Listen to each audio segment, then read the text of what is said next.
कृष्णाय वासुदेवाय हरये परमात्मने प्रणतः क्लेशनाशाय गोविंदाय नमो नमः। गोपाल कृष्ण भगवान की जय। सत्यनारायण भगवान की जय। आत्मप्रिय बंधू हो, आपण सत्यनारायण व्रत कथेमधील तिसरा अध्याय श्रवण करत आहोत। श्री गणेशाय नमः, श्री सरस्वत्यै नमः, श्री गुरुभ्यो नमः। आज आपण तिसऱ्या अध्यायातील उर्वरित भाग श्रवण करणार आहोत। आपण काल ऐकलं की साधू वाणी याला कैदखान्यामध्ये जावं लागलं। त्याने चोरी केलेली नव्हती तरी सुद्धा त्याला कैदखान्यात जावं लागलं। याच्या मागे कर्माचा सिद्धांत आपण समजून घेत आहोत। बघा, कर्माचे 3 प्रकार आहेत। एक क्रियमाण कर्म, एक संचित कर्म आणि एक प्रारब्ध कर्म। क्रियमाण कर्म म्हणजे जे लागलीच फळ देतं। प्रारब्ध कर्म हे सुद्धा फळ देत आहे, मात्र ते मागच्या काही कर्मांचं फळ आहे। आणि संचित कर्म, जे कर्म आपल्या हातून घडलीत मात्र त्यांनी त्या वेळी फळ दिलं नाही, ते सगळे कर्म साठवून राहिले। फळ देण्यासाठी त्यांना काही काळ जाऊ द्यावा लागला। जसं भूक लागली की आपण लगेच जेवण करतो आणि जेवण केलं की लगेच भूक शांत होते। म्हणजे भूक लागली, जेवण केलं आणि जेवण केल्या लगेच आपला फळ मिळालं, म्हणजे जी कर्म लागलीच फळ देतात तात्काळ। समजा या ठिकाणी दिव्याची ज्योत चालू आहे आणि त्या ज्योतीला चुकून हात लागला तर लगेच आपल्या त्वचा भाजण्याचं फळ आपल्याला मिळतं। फळ मिळण्यासाठी अजिबात वेळ लागत नाही। प्रारब्ध कर्म ही सुद्धा आता फळ देत आहेत, मात्र ती काही जुन्या कर्मांची फळं देत आहेत। आणि काही लोक अतिशय वाईट कर्म करतात, मात्र तरी सुद्धा त्यांच्या जीवनामध्ये चांगलंच घडत जातं। याचं कारण असं की ते आज जे कर्म करत आहे ते संचित कर्माच्या रूपानं साठवून राहत आहे। आणि कोणतंही कर्म फळ दिल्याशिवाय संपत नाही। प्रत्येक कर्म हे फळ देतच असतं।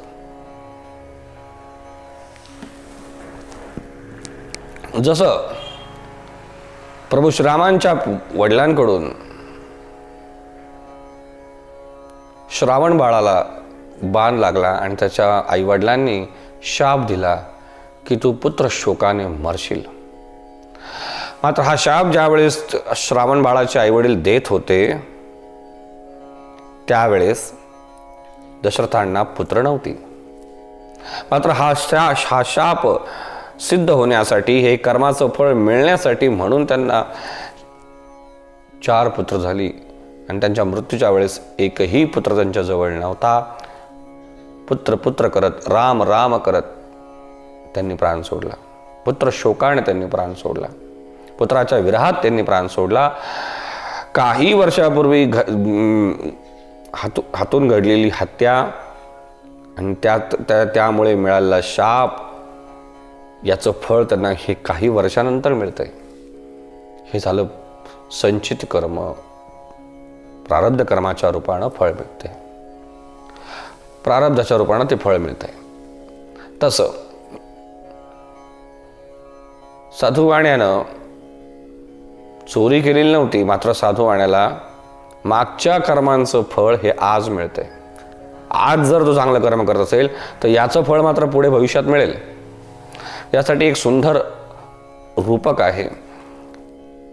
ते असं आहे की पूर्वीच्या काळी घरामध्ये बळद असायची। बळद म्हणजे एक लाकडी कोठार धान्य साठवण्याचं। त्याला वर एक दरवाजा असतो आणि खाली एक दरवाजा असतो। वरचा दरवाजा धान्य टाकण्यासाठी आणि खालचा दरवाजा धान्य काढण्यासाठी। समजा सुरुवातीला त्या वरच्या दरवाजातून सडलेले धान्य टाकलेले आहे आणि नंतर मग त्या ठिकाणी वरून चांगलंच धान्य टाकलेलं आहे।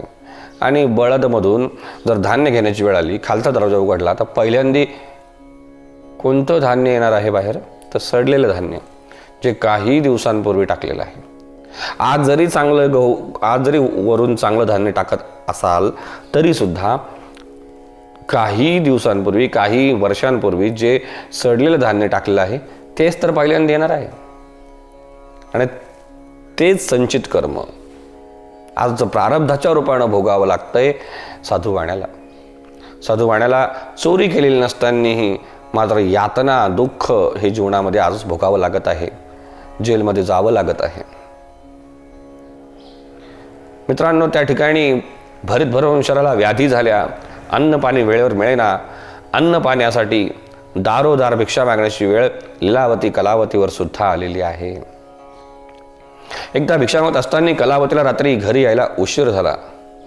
त्यामुळे आईने विचारले की बाळा, तू इतक्या रात्री आज कुठे होतीस? तुला आज उशीर का झाला? तुझ्या मनात काय आहे सांग. कारण असं म्हणतात की सुसंस्कृत घराण्यातल्या मुली या सूर्यास्त होण्याच्या आत घरात असल्या पाहिजे. पूर्वी असा नियम होता, सूर्यास्त होण्याच्या आत मुली घरात असल्या पाहिजे.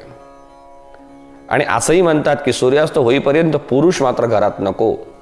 त्याने पुरुषार्थ करण्यासाठी, त्याने उद्योग करण्यासाठी दिवसभर बाहेर असलं पाहिजे. जो पुरुष दिवसा घरात आहे तो पुरुषार्थी नाही. मात्र आज कलावतीला घरी यायला उशीर का झाला? यामुळे आई लीलावतीच्या मनामध्ये काळजी उत्पन्न झालेली आहे. आणि त्या काळजीतून ती विचारते की बाळा, तू कुठे होतीस?